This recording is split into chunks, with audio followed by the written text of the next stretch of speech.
All right, here's the man right here, Steve Bourie, author of American Casino Guide, and he's willing to answer questions for you all, so I'm very happy. Thank you for being here. Glad to be here. First of all, why don't you tell us a little bit about yourself? How did you get to become this guru of casinos? Well, I used to work in the pari-mutuel business many years ago. I had worked in there for over 25 years, and then this book started basically as a part-time business 25 years ago. And it was a hobby, sort of, and eventually I was able to grow it into it's an annual guidebook that gives information on all the casinos in the United States. It tells you where the casinos are, it has information on how to play the games, gives you information on those casinos, and the back of the book has coupons there to save you money when you go to the casinos. Right. Well, basically I play video poker, and usually I play 9-6 jacks or better. It's a very good game, has a 99.54% return. And one of the reasons I tell people, the problem with the slot machine is you don't know what a slot machine is programmed to pay back. You walk up to it, everything is internal, it's all on the chips inside. But with a video poker machine, you can tell what that machine is programmed to pay back. So that gives you the ability to walk into a casino. I can go into any casino, walk around the casino floor, look at the pay table on the machine. So, okay, this is a good machine, it's 9.6, 99.54%. This is a bad machine, it's 7-5. So I'm going to play the 9.6. Well, the machines, I mean, you can get the statistics. I put them on my website, yeah. And you can go to the gaming commissions and find it, and you will see that the penny machines return the lowest amount, the next nickel return more, quarter return more, $5, $1 return more, and $5 and up return the most. But and you have to think of it from the casino's perspective. If you're betting a penny machine, it's taking up the same space as a dollar machine. So on your average bet is lower on a penny machine, usually, but not always. So that's why the penny machines are going to return around 86 to 89%. Dollar machines are going to return around 92 to 93%. Right. They can afford to give you back more because you're betting more. So you will be risking more money. The return will be higher on a higher denomination machine, but you're risking more money. All right, so our next question is from Melissa Edwards, who says, I often won't play a machine that displays that someone previously just cashed out a large sum of money. Just like me, for example, I won a $7,500 jackpot on a Cleopatra machine. Does that mean I should not keep playing that machine because it's giving out all its money now, or are your odds the same? Your odds are the same. Every time you push the button, yeah. the odds remain constant of winning. Now this would not apply to, say, a machine that says must pay out by. Right. Because the closer you get to that must pay out by amount, the more likely you are to hit it. But basically, slot machines work the same.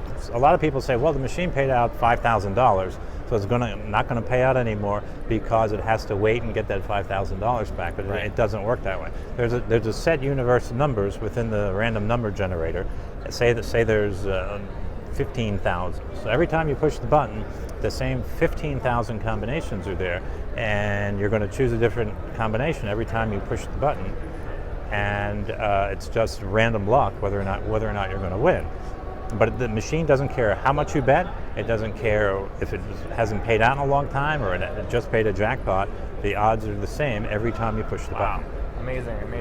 And someone commented on one of my videos that sometimes I do like rapid fire and I keep pressing spin really fast. Mm-hmm. Does that change anything, or is it the same concept? No. As soon as you push the button, it chooses a winning combination. Some people say, well, if you stop the reels sooner, does that change it? No. Doesn't change a thing. It knows where it's going to stop once you push the random number generator. It picks a combination, and then it tells the reels where they should stop. Okay. Now, how does it work when it's in a bonus? When you get the bonus, does the machine automatically know you're going to win $50, or does each spin in the bonus trigger a new random number? Well, let's say you're playing Wheel of Fortune. There's a separate random number generator for that wheel. Okay. But say the wheel's divided into 8, let's say, for an example, let's say it's divided into 8 parts. Each of those 8 parts does not have an equal chance of coming in. It's weighted, so the ones that are going to pay you 20 coins is 5 times more likely to come in than one that's going to pay you 500 coins. Right. So people may look at it and say, oh, I got a good chance to win this. Well, you really don't have a good chance. You don't have a 1 in 8 chance of winning the jackpot up there, right, because it might be 1 in 1,000. But again, everything's internal, and you don't know. How about the location of the machine? I've heard that if you sit at the machine that's at the end of an aisle, you have better odds, or if it's closer to the exit, you have better odds that they want that machine to go off more.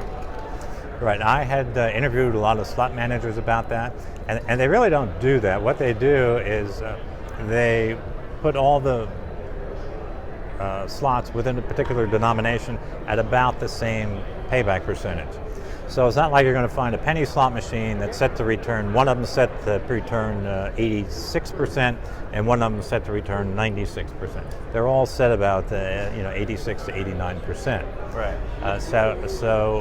And sometimes people think that the ones on the end of the aisle pay more, but the ones on the end of the aisle tend to get more action. They get more play, and the more play you get, the more you're going to have winners on those particular machines. Right. As far as choosing the right machine, do sponsored machines like Wheel of Fortune or Game of Thrones, do casinos usually give them a lower payout percentage because they need to recoup that money that they're paying for that? Well, yes. Generally, licensed machines. Licensed machines, yeah. With themes. Some of these popular themes, they do pay less because they have to pay licensing fees for that. And usually what happens on machines like that, they're very expensive. And most casinos, about 85% of their machines they buy outright. Oh, really? But the manufacturers on those kinds of machines, they do not let them buy the machine. What they do is they lease the machine and they share in the profits. Ah, okay, I didn't know that. So, well, in one sense, it's good for the casino. Say it was a giant progressive jackpot where there's $1 million.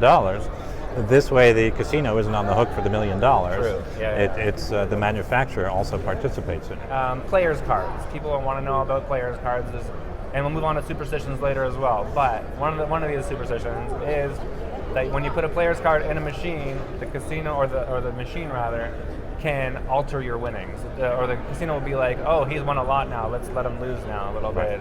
No, not true. What does the player's card do? Let's set the record straight. All the player's card does is it tracks the amount you put in and the amount you win, and the amount and then the amount you lose. Well, we don't lose, right? Yeah. But generally, you want to use your player's card all the time because it makes you eligible for benefits.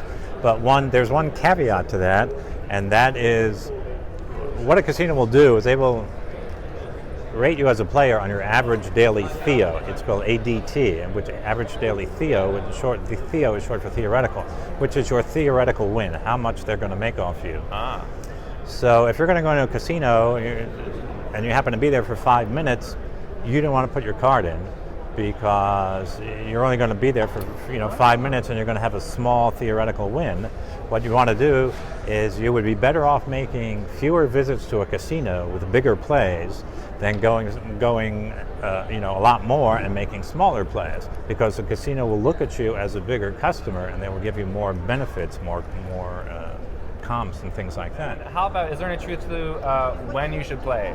A lot of people think that they win a lot more in the wee hours of the morning, or on weekdays or weekends. I've heard that.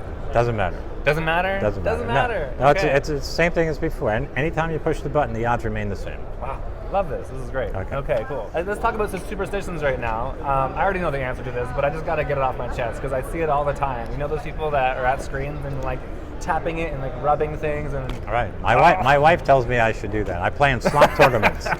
Slot tournaments, yeah. And they say, oh, well, you see those people there? They're going like this, and I said, no, it's crazy. It's just dumb luck whether or not you win in the slot tournament. Just like playing a slot machine, it's just dumb luck. Right. Mm-hmm. All right. Well, guys, thank you so much for being here, Steve. I really appreciate it. You're welcome. Learned a lot from you, and please check out his channel on YouTube. That's where I learned a lot about him, and get his book as well. We're gonna pick a winner right now who gets a copy of the book. Pick a number between 1 and 12. Go. 11. 1, 2, 3, 4, 5, 6, 7, 8, 9, 10, 11. Ronald Lacey Jr., you just won a copy of American Casino Guide. Congratulations to you, and make sure you guys tune in for more videos on my channel and Steve's. Thanks for watching. Thanks.